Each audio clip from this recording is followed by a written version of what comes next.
Hello, everyone. Welcome to another episode of the Beyond Traffic podcast. I'm your host, Shehu Abdulgani. Today, Emilia Korczynska is joining me on the show. Emilia has worked at several startups, mostly in the B2B space. Currently, she's the head of marketing at Userpilot, a product growth platform. At Userpilot, she's helped the content team to grow from writing 4 blog posts per month to scaling to about 100 blog posts per month today. Emilia specializes in content marketing and product-led growth, and she has authored Content Operations, a book on building, scaling, and managing content teams. Welcome once again to the show, Emilia. I'm excited to have you on this episode of the Beyond Traffic podcast. Thank you so much for talking me up, Abdul. Thank you. I really appreciate you, and thanks for coming on the show. Before we dive into the questions, our audience will be interested in knowing more about your background and specifically how you got into SEO and content marketing. Sure, yeah. So as you said, I've been working with various startups in the SaaS space and mostly in B2B SaaS over the last 9 years, more or less now. Initially, I was running a translation agency, but then after a while, we were offering different language services, and I started getting more and more requests to translate content, mostly from early stage SaaS startups at that time.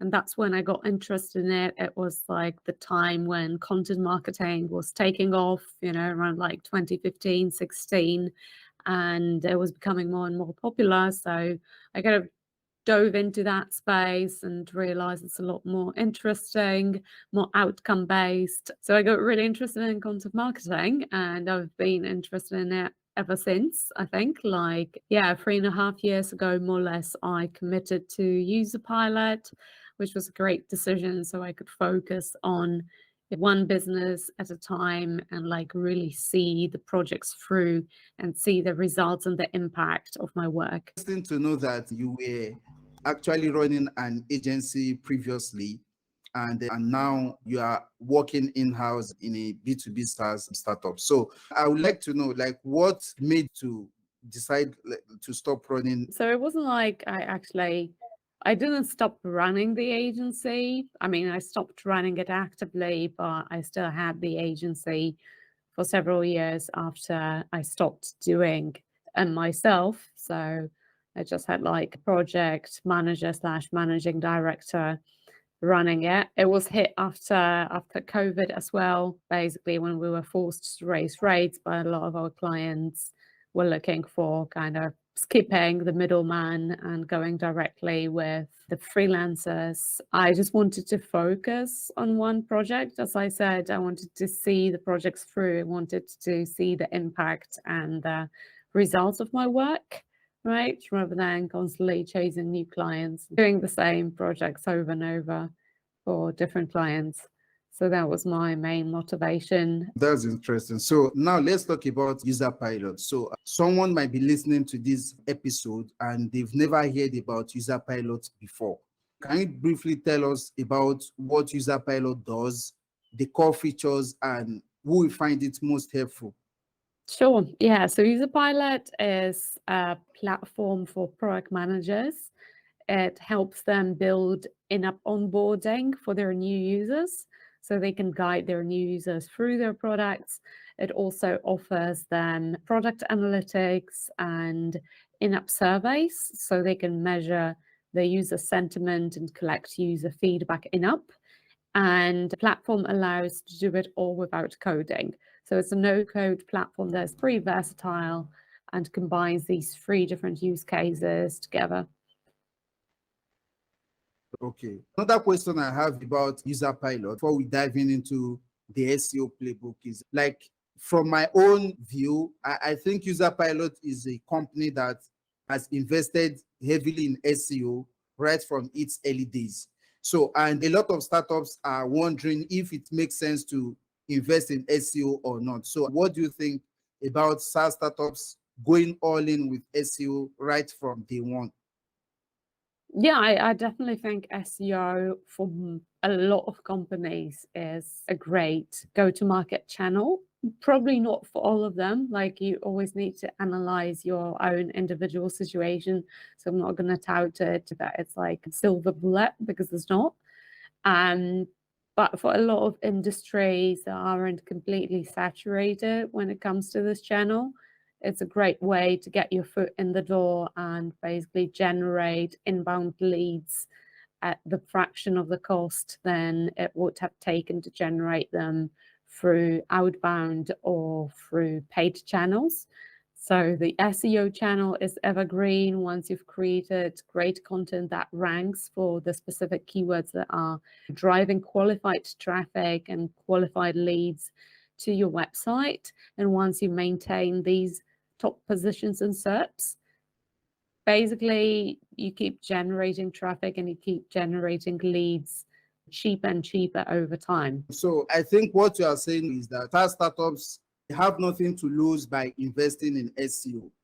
Well, kind of, yeah, that's not exactly what I said. I said like everyone needs to evaluate their situation because there will be situations where the SEO channel for specific industries or specific niches will be so saturated that it will be incredibly difficult to gain a foothold in that channel. But for most, I would say, industries where it's not so completely saturated, it can be a fairly cheap and evergreen channel to pursue.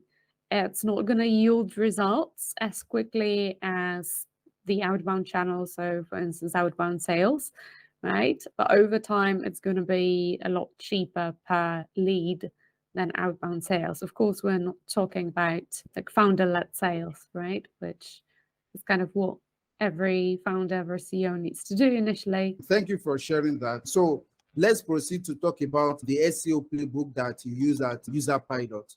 So I think you weren't the pilot of the SEO strategy at Userpilot. So, but when you started at the company, what was your approach to SEO like?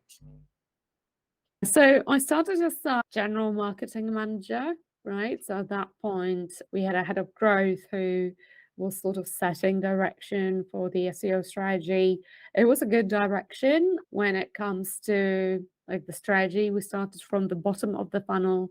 So I'm trying to rank for very bottom of the funnel, high intent keywords such as competitor plus alternatives or best tools for plus use case, right? So that kind of listicles that indicate high purchasing intent.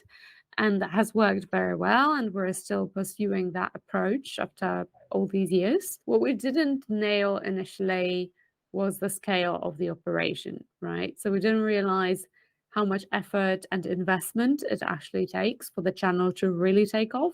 So it wasn't until like pretty much last year that we saw this hockey stick growth in terms of traffic and in kind of correlated slightly slower growth in conversions. So the main change that I implemented when I took over, and that was also based on advice of a VP of marketing, like a fractional VP of marketing that we hired at that time that had a lot more experience, was to scale the content velocity. So to expand our content team, to build the right system that would allow us to produce exponentially more content than before. So going from 4 to 40 blog posts per month initially, and now with the help of programmatic SEO, going further up to almost 100. So I would like you to share more about that. I think you mentioned that when you started, like it was more about ranking for high intent business keywords. So, but you realized there is a need for you to scale things up, which led you to start thinking of how you could scale your content operations. So I would like to know, like for companies that are maybe quite struggling with scaling their content operations, what would be your advice to them? What was the process you went through to make that happen, and how could they probably replicate something like that? Yeah, so it was a lot of trial and error. Mostly the first big error that we made was to kind of hire highly skilled writers, invest a lot in ramping them up, training them, and then having them leave in about 3 months of the time they started because they were like burning out. It's very challenging to write on kind of the same topics day in, day out.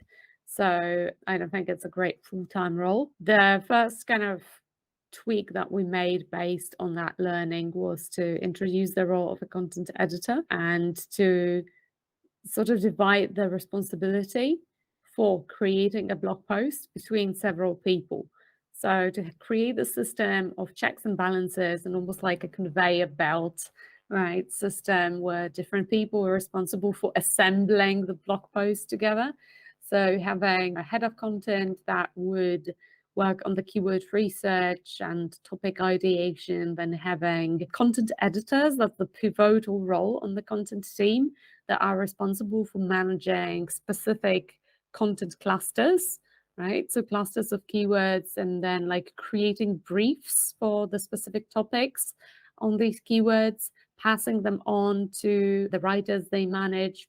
These are freelancers, and then making sure that the writers stick to the brief and include all the necessary information included in the brief in the logical order, all the screenshots, all the links, etc., checking the output that the writers deliver based on the brief, and then passing the ready-made piece on to a proofreader that's at the end of the day going to do the final language checks, but also the final SEO checks, and then push the piece of content to all the publishing destinations. So the blog, the Medium, the social media channels. So, Emilia, you recently shared about how you've scaled your content production at Userpilot from publishing 4 blog posts per month to scaling it up to 40 blog posts per month. And now you are around 100 blog posts per month with the programmatic SEO you are implementing, which we'll come to shortly. So I would like to know, what are some specific business results that you've been able to achieve by scaling your content production at Userpilot? Yeah, sure. So the first impact on business was increasing traffic. We actually 4 or 5x traffic within a year of reaching that 40 blog post per month mark consistently, and that translated into around 57-60% more demo requests, which in turn of course translated into more closed deals and more revenue. So yeah, I can't speak of specific numbers here, but it definitely had an impact, considering 85% of our leads come from the organic channel. Okay, that's amazing. So like just by scaling your content production, you were able to drive more organic traffic, which definitely had an impact in the business results that you drove for Userpilot. So another question I would like to ask, which is more or less like a follow-up to that, is like, is there a specific SEO strategy that you say has had the biggest impact on Userpilot in the last 6 to 12 months? Yeah, so I mean, I wouldn't say there is an SEO strategy per se. The strategy is well, you could call it product-led SEO strategy if you want, right? So we base our keyword clusters on our products and our products' features and the problems that these features are solving for our users. So basically, we're kind of walking out from the product and then going up funnel, thinking about like how everything that we write about connects ultimately to the product. And so that definitely drives not only traffic, but qualified traffic as well. Okay, oh, that's amazing. So product-led SEO has been your core focus, or maybe not your core focus, but has been like something that you've been delving more into at Userpilot. So I would like you to break down your product-led SEO approach. Like, how do you identify keywords that you put into different topic clusters, and how do you ensure that the product-led SEO strategy flows accordingly? Yeah, so as I mentioned, like by definition, product-led SEO starts from the product. So we are looking at the product features, basically, and how they solve different users' problems. So as I said, we're starting from the product and then going up funnel, thinking about how, all the different keywords. So the problems, like in the awareness funnel, right? So the problems, also adjacent keywords surrounding the problems, connect ultimately to our product functionality. So I really appreciate you for sharing that. Actually, I was maybe thinking that if you could an example, like, okay, this is how, like maybe for instance, we want to promote this feature, we want to like rank for this specific feature. So like this is how we approach it. So this maybe like user onboarding, for example, or something like that. I don't know if you'll be able to share like a specific example. Yeah, sure. So say Userpilot is a platform, so it consists of 3 products that talk to each other. One is product analytics, another is user engagement, which allows you to build the onboarding flows. And another one is user sentiment, which allows you to create surveys such as NPS, CSAT, etc. So you can measure, your user satisfaction and collect user feedback on your product, on specific features, etc. So we're starting from that, from the clusters, and then we're breaking down these 3 products into features. So say in analytics, we would have user trends, we would have cohorts, we would have funnels, right? So then we're thinking about like, what problems are these features solving for our users? So say cohort analysis solves the problem of understanding how different factors affect your different user-related metrics over time. So for instance, what can we measure with cohort analysis? We can, for instance, measure the impact of onboarding on the new user activation rate, right? So we would start from user activation rate and then kind of create related keywords around it. So we may say, what is user activation rate for those that are kind of unaware, and how to improve user activation rate. And that will kind of drill them down specifically to, in that case, both the engagement features and the cohort. Yeah, there can be a bunch of related keywords to how to improve user activation rate. And even though the keyword user activation rate doesn't seem to be directly related to cohort analysis, it is still related because, we are presenting cohort analysis as one way to measure and improve user activation rate over time. Well, that's impressive. I really appreciate you for sharing your strategy to product-led SEO. So let's change gears a bit. So I want to ask, what are some common mistakes that you see SaaS startups make when investing in SEO? Like SaaS startups that want to drive business results from their SEO efforts. So what are some common mistakes that you see them making? Yeah, well, I think the biggest mistake is not publishing enough and sweating too much over the so-called quality. I think this is like kind of excuse that people pull out all the time when they want to kind of justify why they're not scaling their content operations. I mean, you are totally able to maintain really high quality while scaling as well. That would mean you would just need to scale your resources and have processes that don't rely on individual talent, right? Because if your content quality depends on, say, one specific writer who understands your product and can write to the quality that you want, or a specific content manager who is like particularly detail oriented and have gleaned a lot of insights over your industry, then you're basically in a pickle when these people leave, right, or aren't available for a period of time. People go on holidays, people get sick. So you can't base the quality of your content on individuals' performance, individual talent. And I think this is what a lot of content managers mean when they say, well, they can't scale because of quality. This basically means that they haven't built scalable processes, they haven't created SOPs, so standard operating procedures, they haven't created an internal knowledge base that would allow multiple people, right, to achieve the same outcomes. This is basically the nuts and bolts of standardization, and this happens in any industry. So, we're not writing poetry here. So it's not like it has to depend on talent. It has to depend on a certain level of knowledge, right? A certain process of translating that knowledge into content, a certain style guide. So, how is this content supposed to be presented? A certain SEO checklist. So what SEO elements should each piece of content contain? And these things are totally standardizable. So I'm not buying the argument that it's not possible to maintain high content quality while scaling, because we've definitely done it. I would say our content is improving through publishing more volume because we're learning faster. And yeah, so that's one big mistake. And then, of course, there are like dozens of more kind of smaller technical mistakes, but I don't think that would be interesting to talk about.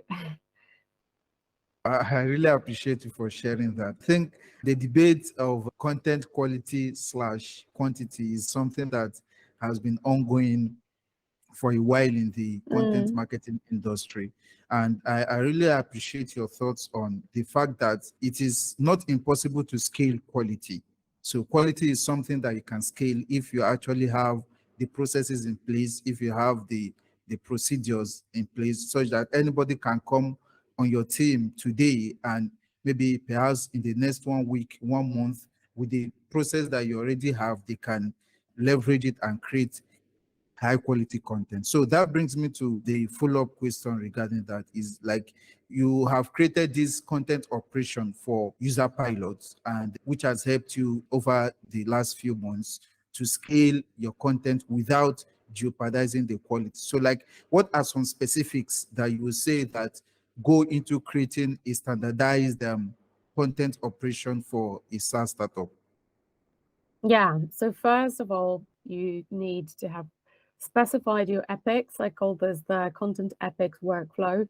So it is a standardized process of how we structure our content plans, right? So where are the keywords coming from our keyword research going to in terms of like the organizational units? So each content cluster is basically an epic, so kind of borrowing from agile project management. So yeah, so we have the analytics epic, so we have the engagement metrics, product management epics. These are essentially the content clusters, and we keep adding keywords to them. The epics are then assigned to a specific content editor that manages the writers that are assigned to this epic as well. Typically, the delivery dates for each epic are fixed. So say for analytics, every Monday, for engagement, every Tuesday, for product management, every Wednesday. So there is a lot of predictability in the process, right? And each content manager responsible for, say, 5 epics knows what they are supposed to be doing every day, and they can manage their time easily because it all happens in these weekly cycles. Right? There are epics in which we produce more content, so say we produce bi-weekly or even 3 times weekly. But again, it happens in the cycles. It's not just on any random day. If it's bi-weekly, then it's say Monday, Thursday. If it's 3 times per week, then it's say Monday, Wednesday, Friday. So this already helps manage the content at such volume a lot, because the responsibility is broken down between several people. We found that one content editor / manager can manage realistically 3 to 4 blog posts per week, and then they do other things like content updates or filling in programmatic SEO databases. So say, yeah, they manage 3 content clusters and produce 3 briefs, and then produce 3 blog posts per week. So they don't write themselves, but they manage the writers that are producing these blog posts. So that's kind of when it comes to the workflow.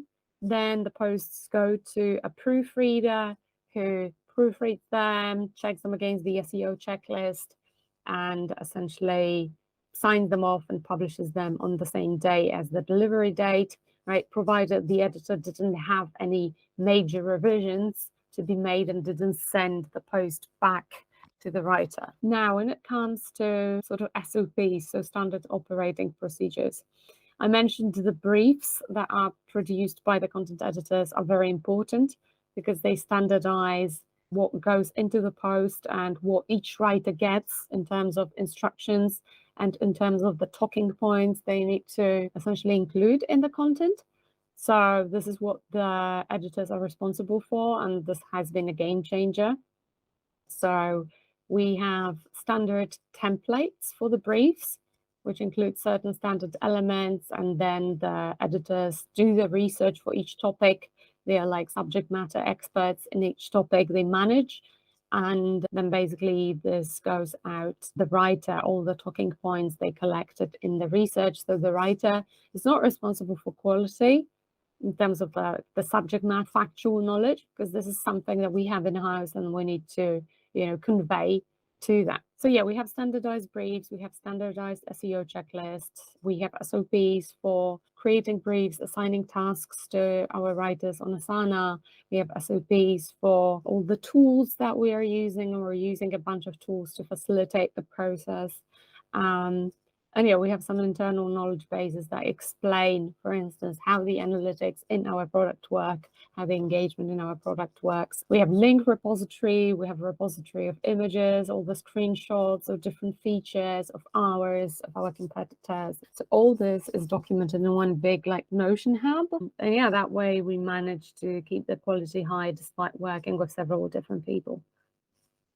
Wow, I really appreciate you for sharing that. And it goes to show that when you take your time to create the SOPs, you standardize everything, I think you will most likely not go wrong with the content that your team produces at the end of the day.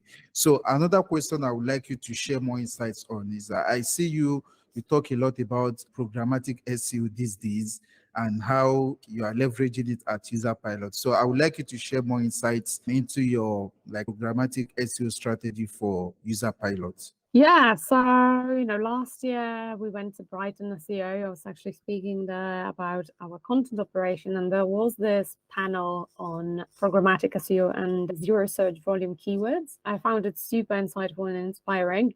And after the conference, it just kept, top of my mind that we have a lot of these long-tailed keywords and keywords that follow repetitive patterns that, we are either not addressing fast enough because we don't have time, or, it feels a bit like inventing the wheel every time you write content that has one variation of this keyword. So say one variable. So say you're writing one blog post on Pendo versus Upuse, right? Which one is better? And then you write another blog post on Pendo versus WalkMe, which one is better? So there is a lot of this overlap, right? And how could we address that? How could we streamline that operation without having to write all the descriptions from scratch? So I started reading a bit on my holiday, and then I came up with this idea. I actually saw this on an affiliate blog, that you could actually produce these blog posts using templates, but you don't necessarily need a programmer or developer to create the templates for you. You can just create them in Google Sheets, which was ideal for us because we don't have a development resource on the team. So we wanted to be as independent from the engineering team as possible. And essentially we created a few templates that address these keywords that are very repetitive. They have this very repetitive pattern. And the only thing that changes is a variable, right?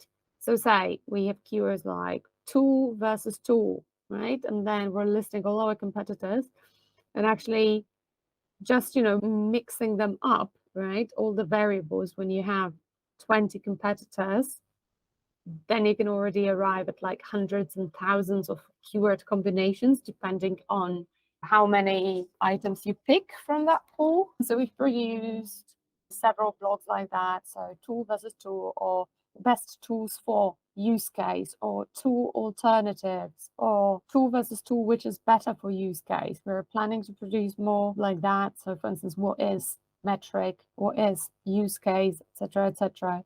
And that way we can cover these keywords a lot quicker, because essentially we maintain a centralized database that includes all the different variables. So say all the metrics, all the use cases, all the tools that we're competing against. And then we're just picking the variable from the database instead of writing the content from scratch every time. Wow. So what I got from what you just shared, like my takeaway is that if, for instance, you have content that is kind of repetitive, like they have a kind of the same format on your website, maybe that probably means you should start planning towards leveraging programmatic SEO. Is that correct? Yeah, totally. Okay, so and let's say, for instance, I just want to start with programmatic SEO for a SaaS startup. What are some of the things you think necessary to put in place to make that successful? Well, you need to have a lot of these repetitive keywords. So essentially, you need to see how many variables you have, because if you say you have only 3 competitors, then it doesn't make sense to set up like the whole system for just a few blog posts. So you need to see if in your industry this is relevant. I would say for some keywords, it's definitely going to be relevant for most industries. So say like metrics, problems, solutions, etc. Like you can cover a lot of bases, but you need to see if this is scalable. So if you can use the same variable across different posts. So say you're going to answer questions like not only what is X, right, but how to improve X, right, and X versus Y, what's the difference, right? So say the X can be, in our case, feature adoption versus product adoption, right? So we can write from just 2 database entries, we can already write several articles. For example, what is product adoption? What is feature adoption? Feature adoption versus product adoption, what's the difference? How to improve feature adoption, how to improve product adoption. Best product adoption tools, best feature adoption tools, right? Tool 1 versus tool 2, which is better for product adoption, which is better for feature adoption. So I'm already showing you that with just 2 database entries, I can produce like 10 different, probably 20 different blog posts. And so this is where programmatic SEO is efficient, when you know that from each database entry, you are going to be able to produce a lot of content. Because otherwise, it doesn't make sense. Filling in these databases is also time consuming. So it's not like you can outsource it to, well, you can actually to an extent outsource it to ChatGPT. So I've been testing, like I installed it on one of our sheets, one of our Google Sheet databases, and experimenting with it. It does well when it comes to more evergreen, generic content, so metrics, for instance, something that doesn't change over time, because as we know, it's capped at September 2021. So yeah, I hope that answers your question. Yeah, surely it does. And I will really be interested in knowing how you leverage ChatGPT for programmatic SEO. So maybe I'll get in touch to see like how that is working for you. So finally, if you were to advise a SaaS founder that wants to start leveraging SEO for their SaaS startup and they want to actually make a business impact with it, what would be your advice to them?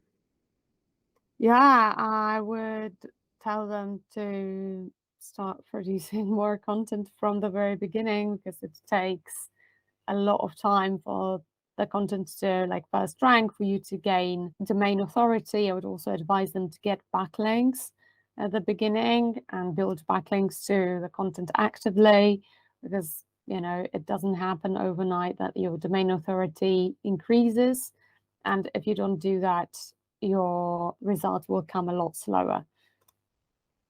Okay, thank you very much for sharing that. I really appreciate you for the time and for sharing the insights into how you've scaled content operations at Userpilot and how you are also leveraging programmatic SEO at your SaaS company. So I believe like anyone who listens to this episode will gain a lot from it. And personally, I've learned a lot, and I now see like even though a lot of people say that you can't really scale quality, but with what you've just shared, it shows me that it is possible if you could take the time to create the procedures, the processes, and the operations. That if you could take the time to create that, it will help you to scale your content output. So, and one final thing, like, is there anything else you'd like our audience to know more about you? And if, for instance, they want to connect with you, what is the best place and how can they reach out? Yeah, for sure. So they can definitely reach out to me on LinkedIn.